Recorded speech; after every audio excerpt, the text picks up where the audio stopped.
Treasure Hunting Weekend mga katiyats. Ito ay isang napakatagal na video na hindi ko na-publish. Ito yung pagbisita ko doon sa isang treasure site ng aking ama na nasa loob ng isang eskwelahan dito sa barangay na ito.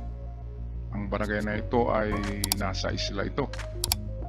At noong high school pa ako at college ay palagi akong pumupunta dito kasi dito naging principal yung aking father at nagiging treasure hunter dito na lugar. Kaya ito, binisitahan ko yung kaibigan ko dito at nadatnan ko na nag-inuman. Sarap talaga ng buhay sa mga baryo kasi wala kang hinahabol na trabaho. Kung free time ay ganyan lang, inuman, kwentuhan. Itong church na ito, meron akong kwento dito. Ang chapel na ito o ang simbahan na ito ay nasa mapa ito ng mga treasure hunter. Kaya kung meron kayong mapa ng parting Surigao sa isla ay itong maliit na chapel ay nasa likod nito ang item. Ang hindi natin tiyak kung ilang metros ang distansya, pero tinuro yan ng aking ama noong college pa ako na nandyan. Mamaya papakita ko sa inyo na nasa likuran talaga niyan.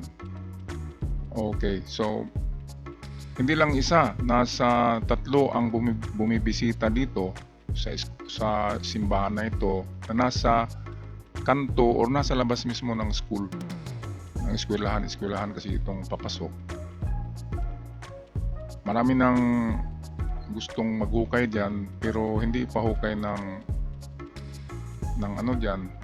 LGU ng barangay captain kasi simbahan at eskwelahan. Kaya mahirap talaga hukayin yan. Pero nasa loob nito. Mamaya sa pagpasok natin sa loob ng school, makikita nyo. Ituturo ko yan. Kayo na lang ang bahala dyan. Kung merong taga riyan na nagtrabaho dyan sa school, ay pwede niyong gawa ng project yan. At hukayin nyo. Kasi nasa mapa yan. At sana yan ay giveaway. Kasi ang nasa tuktok nito, ang nasa tuktok ng pinagtayuan ng school na ito ay prefab school ni Marcos, tinayo noong 1980s. Alam nyo na, kapag may prefab school si FM, lalo na nasa tuktok ng bundok itatayo, ay iba ang meaning niyan, di ba? Ito ay maliit na bundok ito. Kung nakita nyo kanina, paakyat. Ang tuktok nito ay pinatag. Ang tuktok nito, pinagtayuan ng prefab school, binuldos. Ibig sabihin, mayroong operation. Merong mga bato diyan, nakita ko. Tinuro ng aking father. May mga marka na kanji ang mga bato diyan. Malalaki, kaya lang binuldos na. Sa palagay ko, recovered na yon. Kasi 172 treasure maps, hawak ng Pulakay, baka kasama ito. Ngayon yung pababa sa likod nitong simbahan, palagay ko ay isang giveaway. Pasok na tayo sa school para makita natin ang improvement. Itong panahon na ito, COVID-19 ito, nang pumunta ko, kaya walang katao-tao talaga dyan, no? Walang mga eskwela, wala lahat. Ako lang.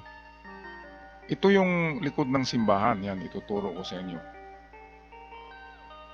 Ayan, ang likod ng simbahan. Nasa kalagitnaan to. Ang simbahan ay narito sa kanan. Estimated ko lang yan nasa 30 meters distance. Pababa yan, pababa.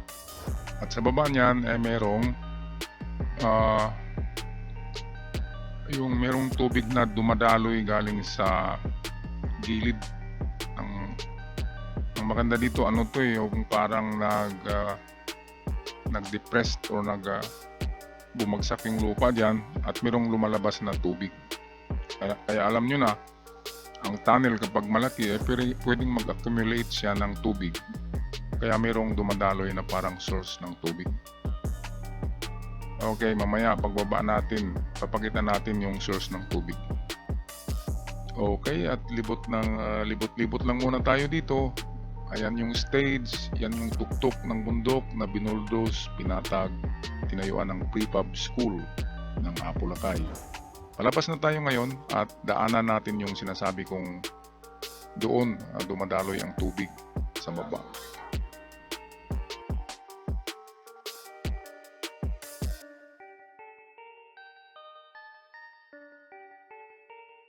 Okay, so ito na yun. Ito, klarong-klaro. Narito yung prefab school sa tuktok. Ito yan. So dito siguro ang big deposit kasi ito ang binuldos. Yan. And then ito, dito ako nakatayo kanina. Ito. At sintro yan sa pinagtayuan ko. Noon wala pa ito. Ang tanging dyan, nilagyan na lang yan ng kawayan. Tinusok dito. Ang source ng tubig ay narito, siniminto din, no? Hindi pa ito siniminto noon. Kaya baka naman, di ba? Sino kayang nag-donate nito? Sino kayang ito? Siyempre hinuka yan. Baka naman na o baka lang, disgrasya lang na diyan sila talaga gumawa ng ganyan na parang maliit na dam. Okay, pero ito na yun. Tuturo ko na. Ito na yun na area ito. Yan na area. Siguro nasa 15 meters na circumference ang paghanap dyan. Kaya kung ako ang magiging principal dyan, gagawan ko ito ng project. Halimbawa, fish pond kasi mayroong tubig. At ipahukay ko ito. Yan ay bigay na sa atin yan ng Diyos na swerte. At isa yan sa mga itinuro, bali na iwan ng father ko ng mga treasure site na hindi ko na kayang pasukin. Wala na akong connection dyan. Kaya kayo na lang dyan, mga katiyats, kung sino man ang nagtrabaho dyan sa school, sabihin nyo sa principal nyo, gawa kayo ng project dyan for the good of the school also. At kung walang makuhang treasure, edi meron kayong project. Bali, doble ang niyan. Doble ang function. Pwedeng treasure hunt, pero kung walang treasure, meron kayong itinayong maganda para sa eskwelahan. Okay, at yan lang ang ating treasure hunting weekend video sa ngayon. Ako ay pauwi na sakay sa isang habal-habal at magpahatid doon sa Pantalan. Napakaganda na ng kalye dito. Noon, teenager pa ako ay lupa pa yan. Namamaril kami ng mga ibon dyan sa palayan. Kaya napakaganda ng memories. Balikan natin ang ating kabataan. Okay, hanggang sa muli mga katiyats. Paalam, God bless you all.